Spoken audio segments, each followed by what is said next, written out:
Hello guys, हजुरहरूलाई welcome छ मेरो भिडियोमा। आज चाहिँ हामी यस्तो खतरा राम्रो ठाउँमा गइरहेछौँ होइन, पुरै छोड्छौँ क्या। यहाँ केरलाको स्वर्गमा भन्ने नि भयो क्या। यस्तो खतरा ठाउँ छ नि त्यो। अब हजुरलाई देखाउँछु म गएपछि। मैले त अब त्यतिकै तारिफ गऱ्यो भनेर सोच्नु होला होइन। म यस्तो खतरा ठाउँ देखाउँछु हजुरलाई होइन। आज चाहिँ गइरहेछौँ आयुष भाइ र म। ल हेर्न नभुल्नु होला है गाइज। ल बसको खोजीमा छौँ हामी चाहिँ। अब हजुरलाई देखाउँछु होइन, हजुरलाई गफ हाने जस्तो लाग्ला होइन। त्यो ठाउँ देखेपछि थाहा हुन्छ है। म अब हाम्रो ट्राभल चाहिँ बसमै हुन्छ है त। ल गाइस, लेट्स सी के हुन्छ। म हजुरलाई बाटोमा भन्दै गर्छु है त।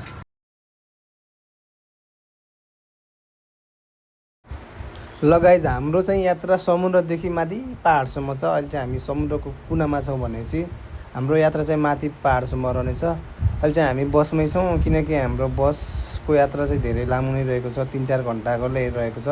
टोटल त 5-6 घन्टा लाग्छ। त्यही पनि अहिले चाहिँ हामी त्यहाँदेखि हिँडेर समुद्रको पारि गएर हामी चाहिँ बसदेखि झल्लाउने सोचेको थियौँ।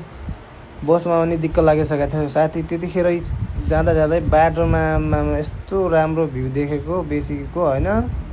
हाम्रो चाहिँ मन एकदम रमाइरहेको थियो अहिले। अलिकति पाहाडहरू पनि देखेको थियो, तर योभन्दा माथि चाहिँ अलि ठुल्ठुलो पाहाडहरू देखिन्छ साथीहरू। बिस्तारै माथि अग्लो पाहाडहरू देखिँदै जान्छन्।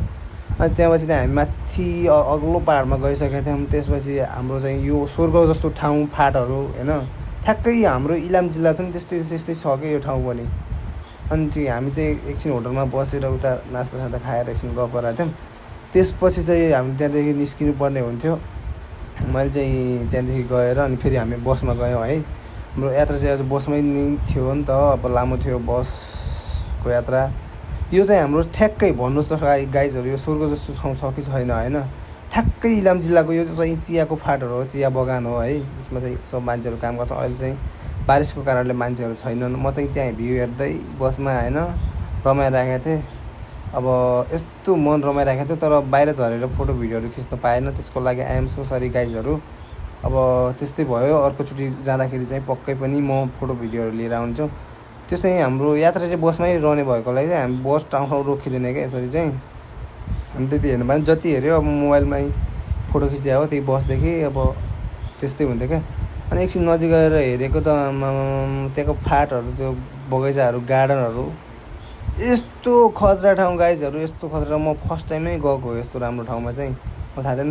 त्यो भ्यूहरू सकेपछि हामीले चाहिँ एउटा झरना देख्यौँ। त्यो झरनामा यस्तो राम्रो थियो साथीहरू है। मान्छेहरू चाहिँ त्यति धेरै थिएनन्, किनकि वर्षा आएको कारणले चाहिँ मान्छेहरू त्यति थिएनन्, तर एकदमै राम्रो थियो त्यो पनि। ल गाइज, आजको भिडियो चाहिँ यहीसम्म। म चाहिँ बसमा भएको कारण धेरै खिच्न पाएन। ल साथीहरू, भेटौँला अर्को मिनी भ्लगमा। त्यतिसम्मको लागि बाइ बाइ।